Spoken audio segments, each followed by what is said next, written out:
First Kings chapter 5, 1 Kings 5.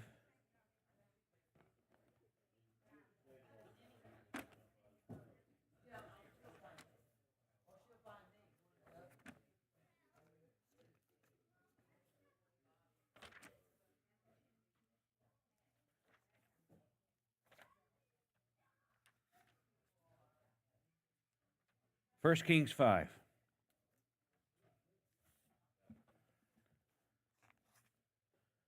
through 7. 3 chapters to cover today. Pray for Sister Marge. She had knee surgery. She's home recovering. Page 392. Pray for Sister Bernadine. She had heart valve replacement. She did get to go home. Mary Jane, that's Tara's mom,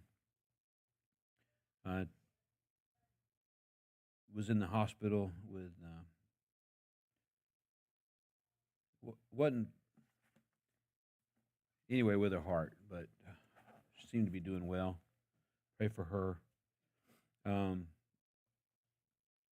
Meredith Braswell, pray for him. And Sister Claretta. Who else? Yeah, pray for Hunter Hanley. They discovered he's got cancer, also for Matt Tootin and their families, young families. One graduated with Corey, one with Timmy.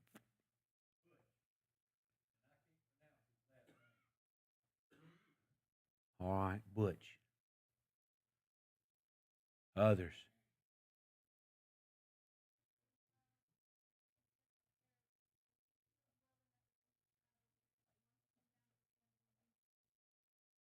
All right, pray for Charles and Jennifer. Pray for Brother Rodney. And Hollywood. And Stan. And Belinda.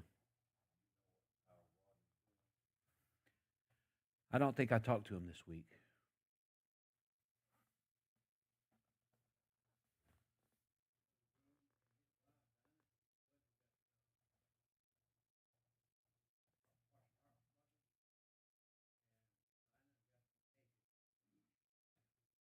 Buddy and Diana. All right. Others.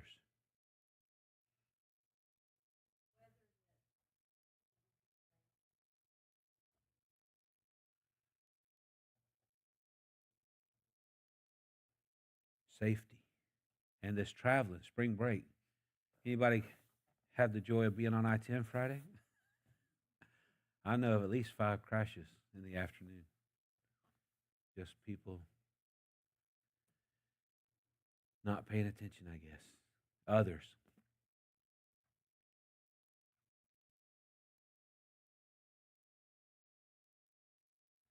Of course, continue to pray for Sister Sheila.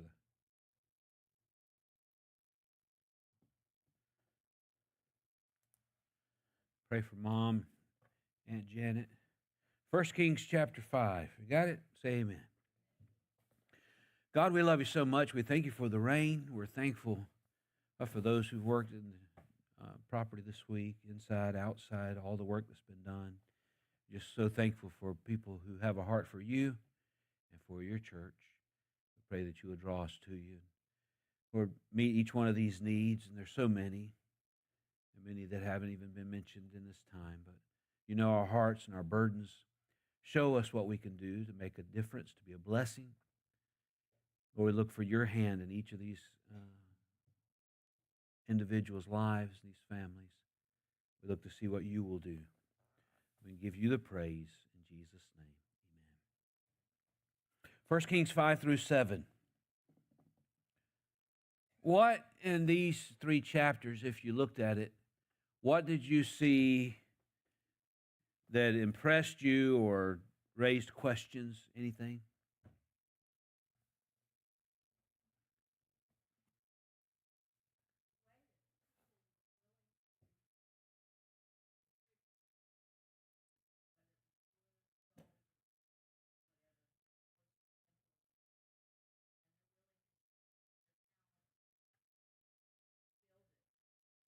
What really impressed me, and that, that generosity, that devotion to the project. Now, that project being the temple in Jerusalem, the temple that David asked God, or suggested, hey, let's build God a house. He shouldn't be living in a tent while I live in this fine house. And, of course, God told David, no, you are a man of war. You've got blood on your hands, but I'll let your son do it. And so David assembled and gathered and collected many materials that would go toward that building. And then, of course, Solomon becomes king as David dies, and he commissions the building of the temple. And what really impressed me about it was, you think about a project like that, and you think about a king. Now, I know it's hard for us to place ourselves in that time and relate to that. But when I think of a king, I think of a king that, not just a figurehead, but a leader, but he doesn't get his hands dirty, But what we see here is that Hiram actually did the work, and Solomon actually did the work. There were parts of these that they put their hands on, that they made. And so it was from the king all the way through. They had their hands in it, and they were working on it. And, it was important to them not to just have an official participation, but to actually get their hands dirty, to actually use their skills, to show their skills. It says, but also in verse 1, I was impressed by this. Hiram, king of Tyre, sent his servants to Solomon, for he had heard that they had anointed him king in the room of his father. For Hiram was ever a lover of David. Isn't that quite a statement? I like that statement. Ever a lover of David. To love one another. We understand that that's what our faith is all about. That is the foundation of our faith, is love. But it's also the expression of our faith. James says, show me your faith without your works, and I will show you my faith by my works. Well, how about if we took the word works and put love in there? Show me your faith without your love. I'll show you my faith by my love. Really, that should be our mission, is to show love. Because what is it that people want to know about us? What is it that everybody desires? To be loved. Everybody wants to feel loved, wants to feel included. And, so he was ever a lover of David. He loved David. What is love? Is it to want to benefit another, to want to see good for the other person? And so he wanted the good for David. He's the king of Tyre. Remember where Tyre is, north of Israel. And you have Tyre and Sidon there. And so in relationship to where it was, they're a coastal community. And so as we see, later on, that what was it that Solomon wanted from Tyre? Wood, the cedars. And so they were able to ship it, and he said, King Hiram said, I'll ship it wherever you want it. You tell me where you want it, I'll have it there. In verse number 6, he said, hew me cedar trees out of Lebanon.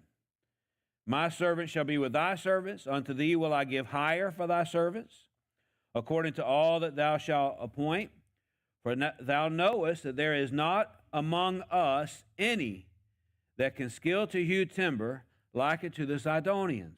So, again, the compliment, the recognition. Do you know somebody who is excellent in their craft? They just do a great job. Can you think of somebody? You don't have to say their name, just can you think? All right? But when we look at somebody that just is good at what they do, or somebody's good at everything they do, it's okay to say that. It's okay to brag on people and to build them up. And that's what he says, look, I need the wood, and nobody can do it like your people can do it. It's not like I want to send my people to take care of it. I want your people to do the work.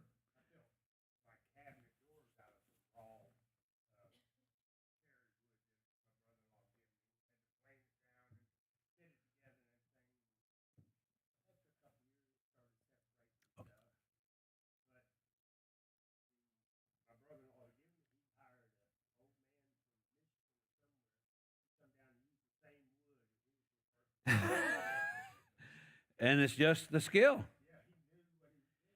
You can't beat a man at his own craft. You know, if that's what they do, let them do it.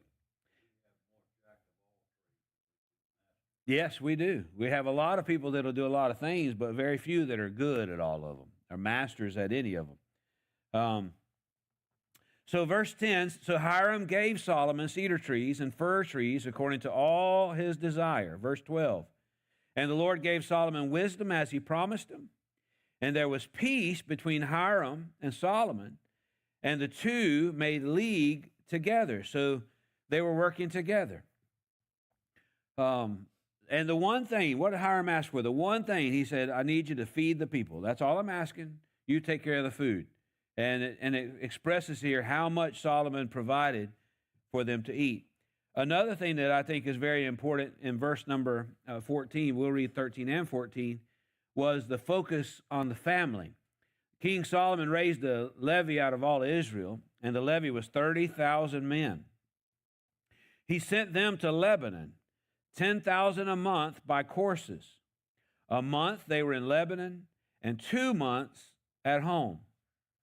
So he understood the focus of the nation should still be the family, should still be home. To be gone for 1 month, but they had to be home for 2. And so they had 3 shifts, if you will, a month at a time. But that importance of the family, we don't want to take them away for too long. We want them to be able to come back and continue leading their family as a husband and a father.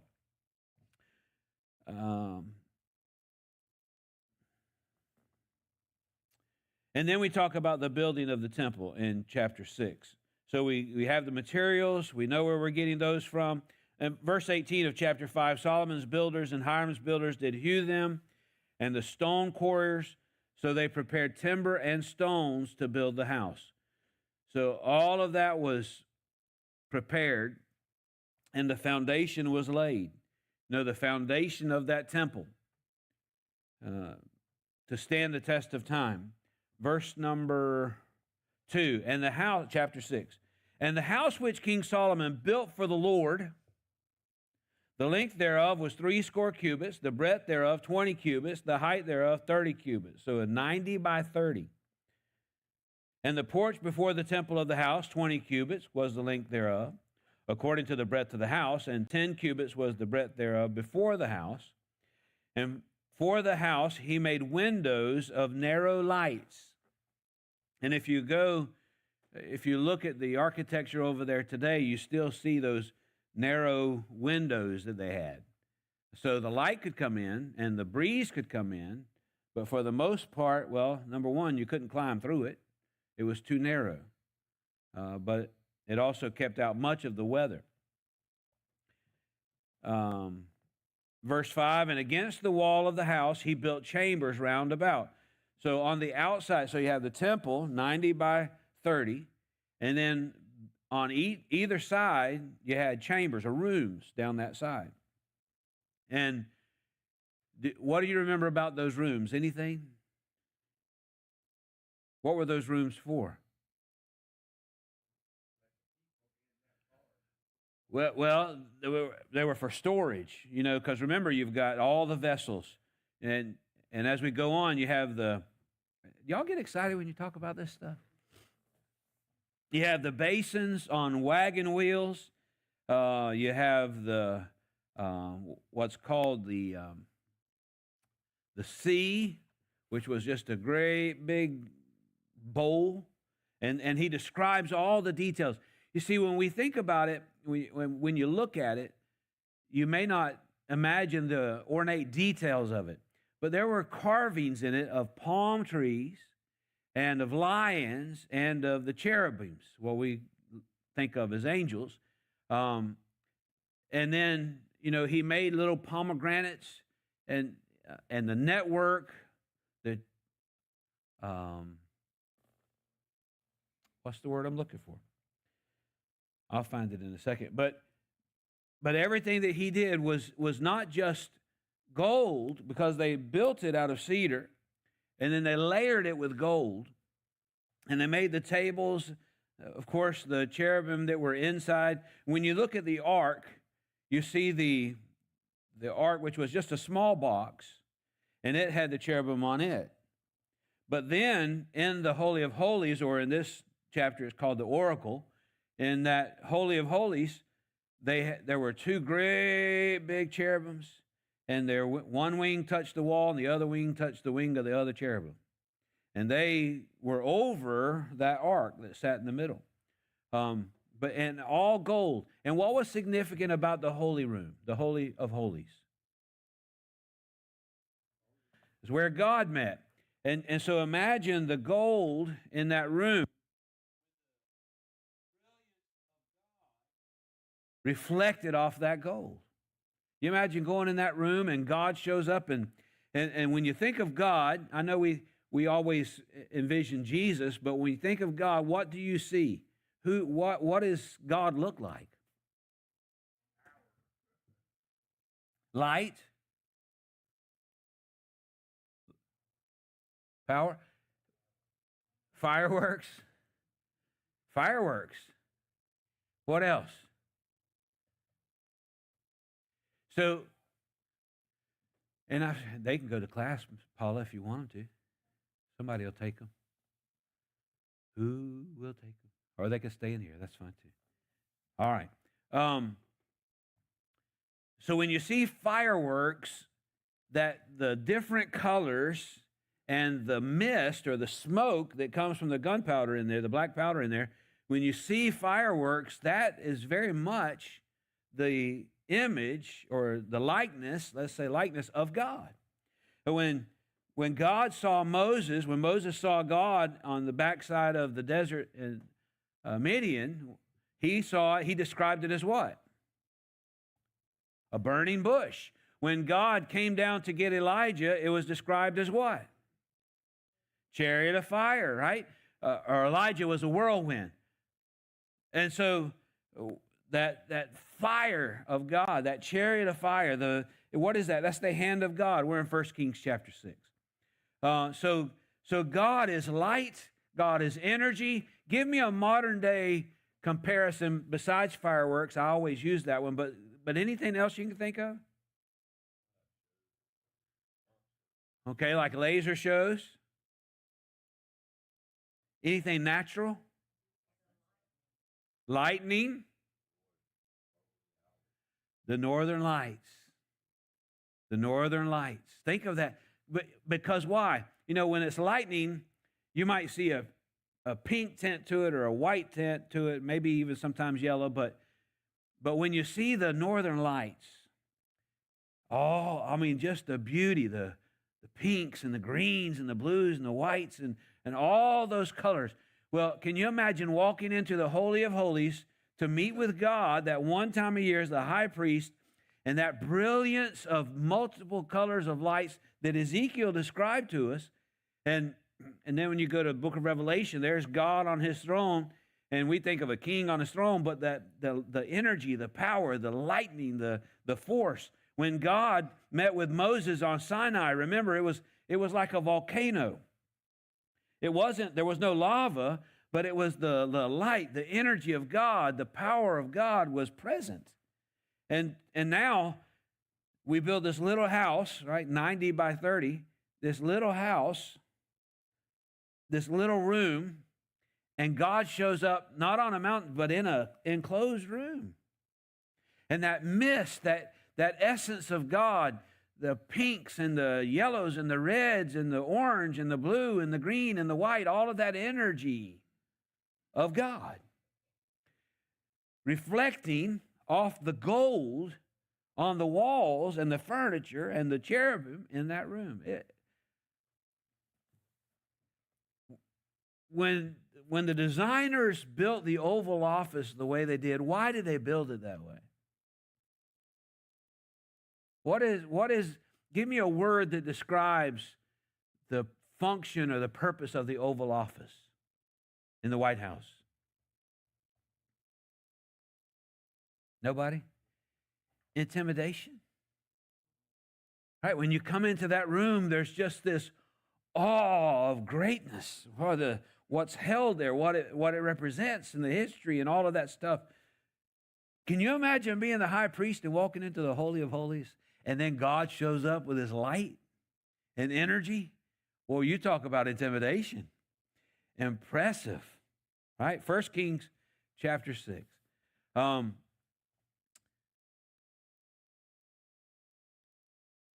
they built the rooms on the outside for storage. And if you recall, when Nehemiah came in there, I think it was Nehemiah, it might have been Ezra, but I think it was Nehemiah, when he came in there and they had put those other jokers in there and gave him an apartment. And he said, no, not on my watch. And he threw all their stuff out. But remember, in these rooms along the side, any of y'all have those rooms at home? Junk rooms? They just collect everything. You know it's in there, and you know if you give it away or throw it away, you're going to need it next week. So you got to hang on to it. But remember, when they went in there and they cleaned out those rooms, when we read that they cleaned out the temple, all right, we're not talking about the middle chamber. We're not talking about the Holy of Holies. What are we talking about? We're talking about those rooms, because they would just store stuff in there. And what did they find as they cleaned out those rooms? Scrolls. They found the Word of God. It had been, stored over here. And then they forgot it was even there. But they found God's Word. They found the law. Verse number 7. The house, when it was in building, was built of stone made ready before it was brought there, so that there was neither hammer, nor axe, nor any tool of iron heard in the house while it was in building. So they didn't want a construction site. They wanted it to be very smooth. They wanted it to be very soft in its building. And those stones are massive. And they call it the Jerusalem stone. It's unique to that area of the world.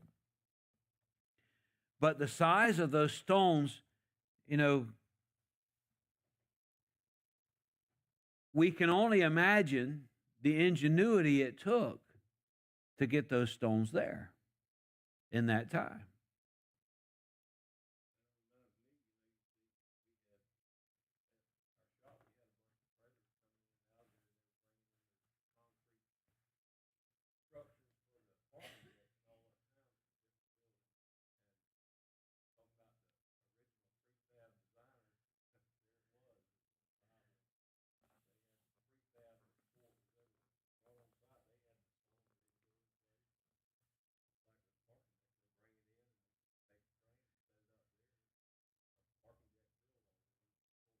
And it's exactly that, because not only did they cut the stones, they marked the stones. So the stones were marked, and then they were brought from the limestone, from the stone quarry. They were brought to that site and set up. And they didn't have Jackson Cook. Yeah, I mean, imagine what they would have had to do: wheels and rollers and come-alongs and strength. There was a lot of work that went into that. But here the point being that all of that work was done outside the city, so that when they brought it to the city, I mean, can you imagine building a building, but it just goes up with no noise?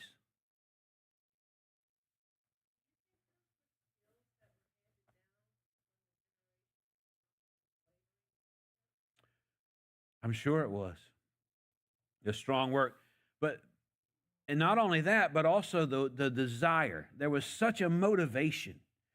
This temple represented God. This temple represented Israel. This temple was who they, this was primary to who they are. They wanted to make sure it was perfect. And when we talk about the temple, understand that 90 by 30 building that we're talking about is not there anymore. We still have the foundation of the temple. We still have representations of the stone there on site that were part of that building. But that building's gone. In fact, We talk about this from time to time. On the site where for many years it was believed that the temple stood, they have erected the Dome of the Rock. We see Jerusalem, we see that golden dome, and we think that's where the temple used to stand. But by archaeology and study, they have come to the conclusion that that is not the site where the temple stood. In fact, that the temple stood further north, just north of that, which means that they can build the third temple without destroying the Golden Dome, which means that Islam and Judaism can coexist on Mount Moriah without a war. We can have perfect cooperation between religions. And isn't it incredible that they make this announcement? I don't know that you could necessarily say discovery, but announcement in this time frame, in these 20 years. That we're marching so much closer. I don't know if you feel like we're getting closer, but it feels like we're getting closer.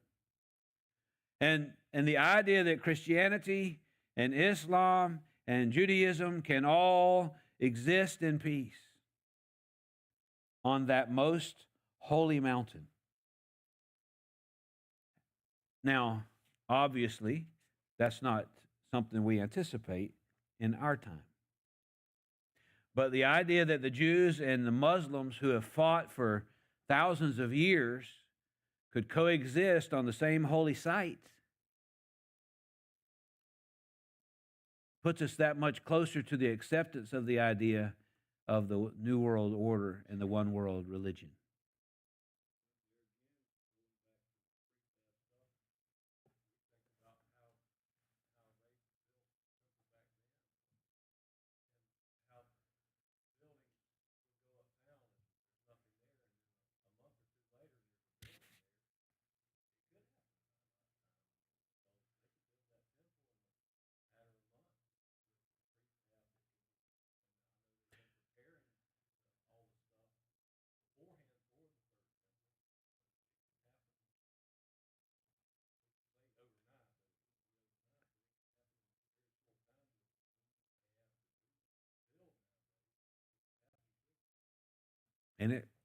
And it will, unless they have to get permits.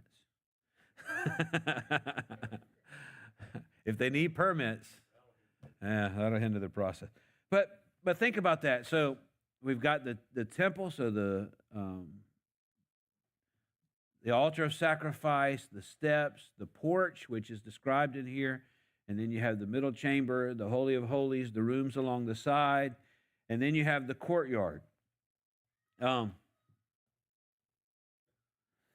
Verse number 8, chapter 6. The door for the middle chamber was in the right side of the house. And they went up with winding stairs into the middle chamber and out of the middle into the third. So he built the house and finished it and covered the house with beams and boards of cedar. And then it goes on to describe the chambers.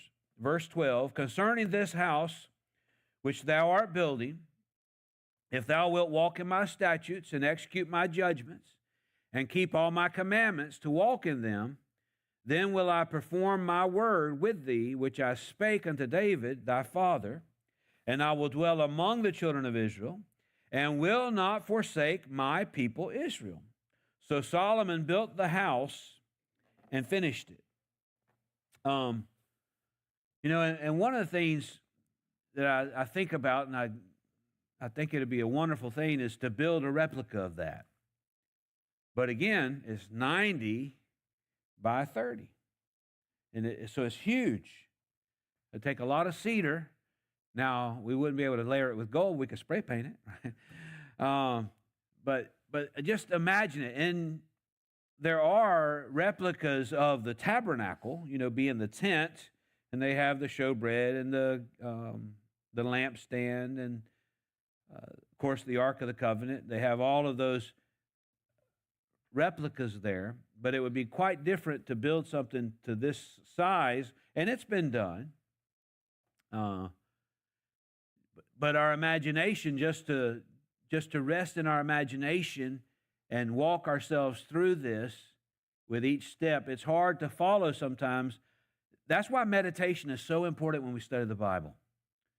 To just really get it set in our minds, this building, the size that he describes, the porch, the size that he describes, the carvings, all in the wall, the checker pattern that he's got. That's the word I was looking for earlier. All of that carved into the wood, and then the edging. Just, it's very, people took pride in it. People really wanted to do something special for God. They understood the challenge. They understood the mission. They weren't just slapping it together. They wanted it to be impressive. They wanted it to be opulent. They wanted it to be beautiful. And look at verse number 18, chapter 6. And the cedar of the house within was carved with knops, open flowers, all was cedar. There was no stone seen. And the oracle, the Holy of Holies, he prepared in the house within to set there the ark of the covenant of the Lord. Verse 20, and the oracle in the forepart was 20 cubits, 30 feet, and 20 cubits in breadth, 30 feet. Remember, a cubit, about 18 inches. Or how did they measure it? The distance from your elbow to your fingertip. So obviously, my measurement may be different than yours, right? From that point to that point. But generally accepted that it was 18 inches.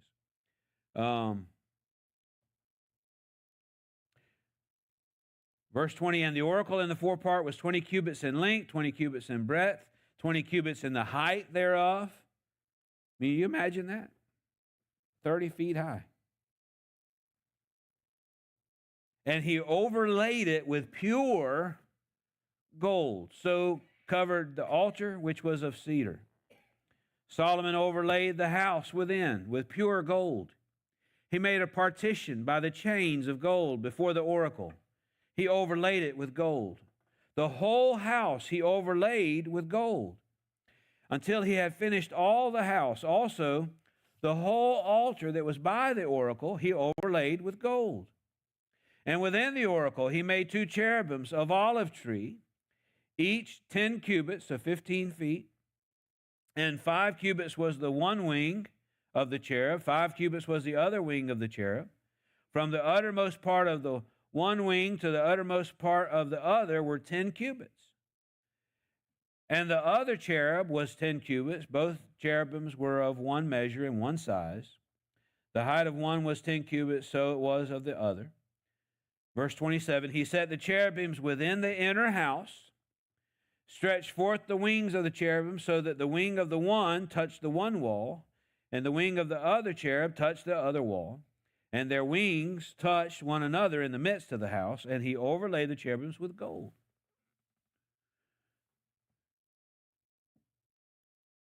And Sister Linda said, you know, what's remarkable in studying this is the generosity, the sacrifice of people.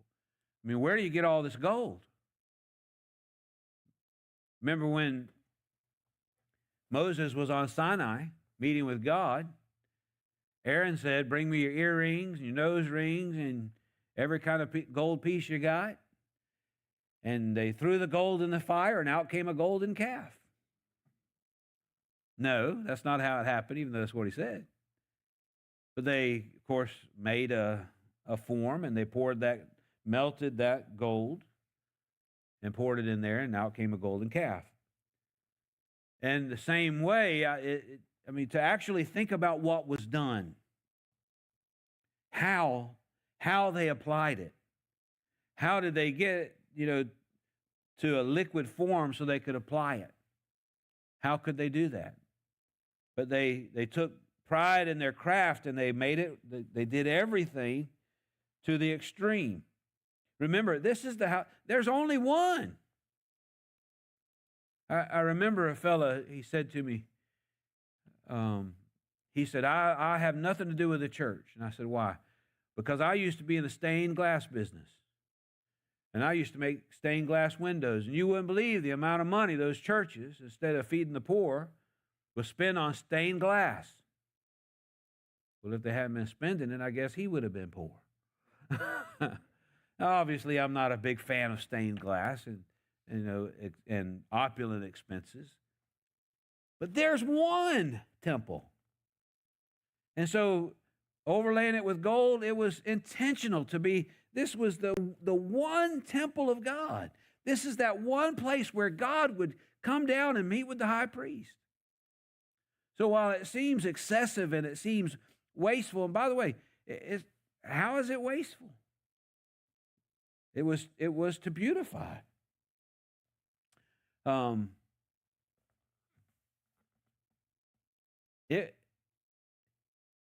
There's really no way to describe the temple simply, except to say it was extreme. It was extreme, but it was the one place where God would come to meet with people. Verse number 29. He carved all the walls of the house round about with carved figures of cherubims, palm trees, open flowers, within and without. And the floor of the house he overlaid with gold. The floor, gold. Verse 31, and for the entering of the oracle he made doors of olive tree. The lintel and side posts were a fifth part of the wall. The two doors also were of olive tree, and he carved upon them carvings of cherubims, palm trees, open flowers, overlaid them with gold, and spread gold upon the cherubims and upon the palm trees. He made, so also made he for the door of the temple posts of olive tree, a fourth part of the wall, and the two doors were of fir tree. I mean, the descriptions here. And I don't know about you, but it's impressive to me that they were folding doors. I don't know, I find that interesting. Folding doors. Verse 37, in the 4th year was the foundation of the house laid, in the month Zeph. And in the 11th year, in the month Bul, which is the 8th month, was the house finished. Throughout all the parts thereof, and according to all the fashion of it, so was he 7 years in building it. But Solomon was building his own house 13 years, and he finished all his house. He built also the house of the forest of Lebanon. Chapter 7, go down to verse 9, if you will. All these were of costly stones, according to the measures of hewed stones, sawed with saws within and without, even from the foundation to the coping, and so on the outside toward the great court. So the work that they were doing, again, it's hard for me to imagine the technology that they were using.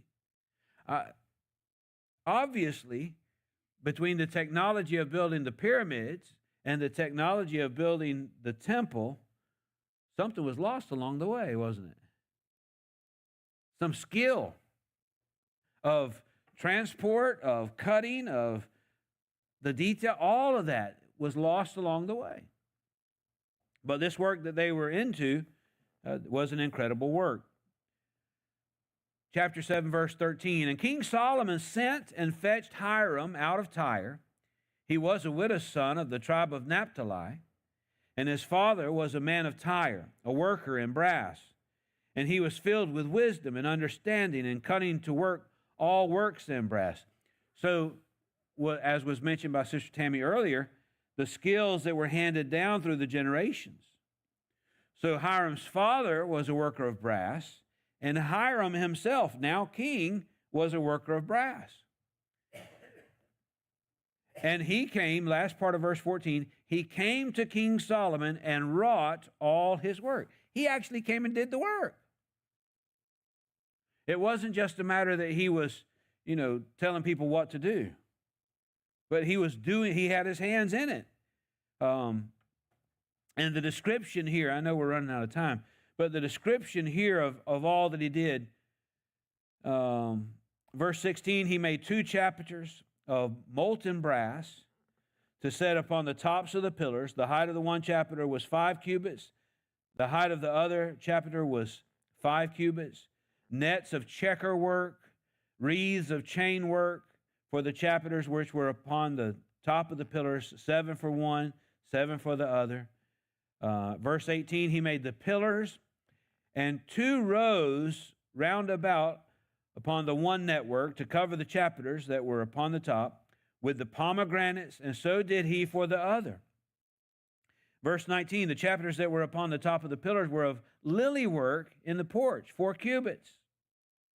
Verse 21, and he set up the pillars in the porch of the temple, and set up the right pillar, and he called the name thereof Jachin, and he set up the left pillar, and called the name thereof Boaz. So he actually named them.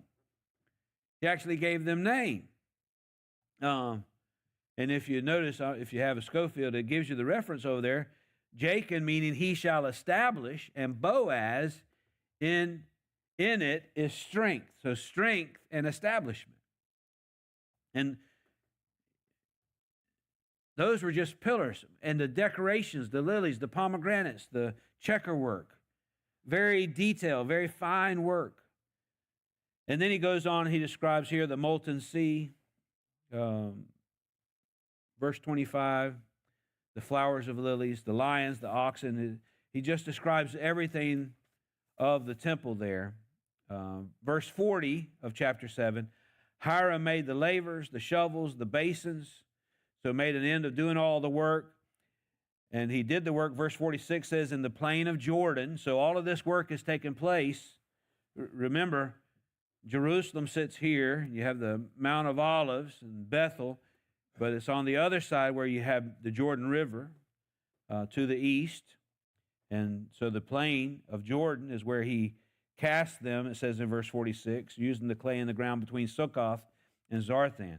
Verse 48, and Solomon made all the vessels that pertain to the house of the Lord, the altar of gold, the table of gold, whereupon the showbread was, the candlesticks of pure gold, 5 on the right side, 5 on the left, before the oracle with the flowers and the lamps and the tongs of gold. But he describes all of this. What impressed me about it was that the kings themselves got their hands in the work. It wasn't just an assignment. They did the work. 30,000 just for the lumber.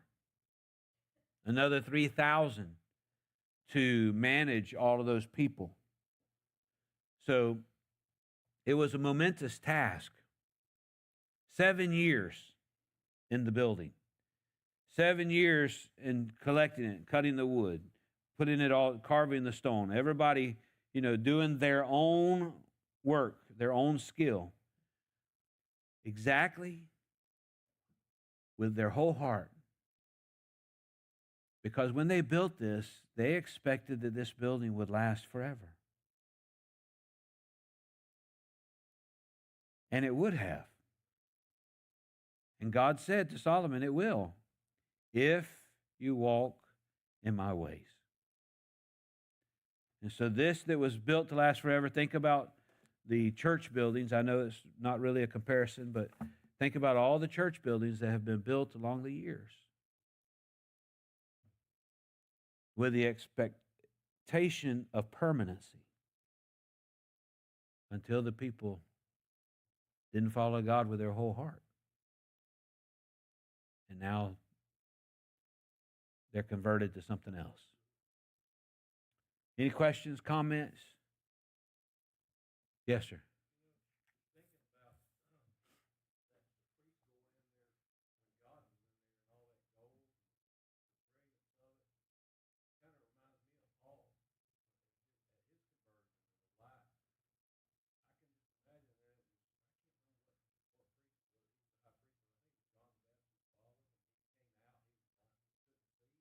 Zacharias. Couldn't talk. He couldn't talk. Right.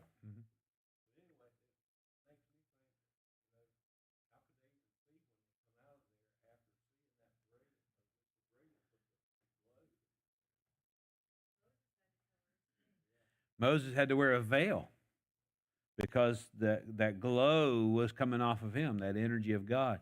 And the same thing at the Transfiguration. There, Jesus, the Bible says that he was transfigured, he was transformed, and that there was brilliance. Again, just being in the presence of God. So yeah, I'm sure it was an incredible experience.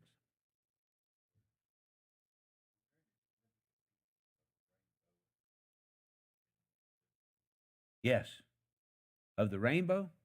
Mhm.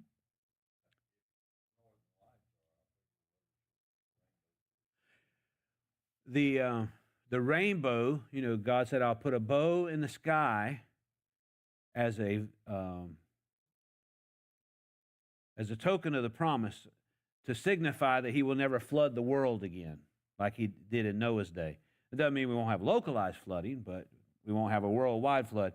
And so that rainbow in the sky is that promise. So much as it rains, you look up and see that rainbow, go, well, okay, we'll be all right.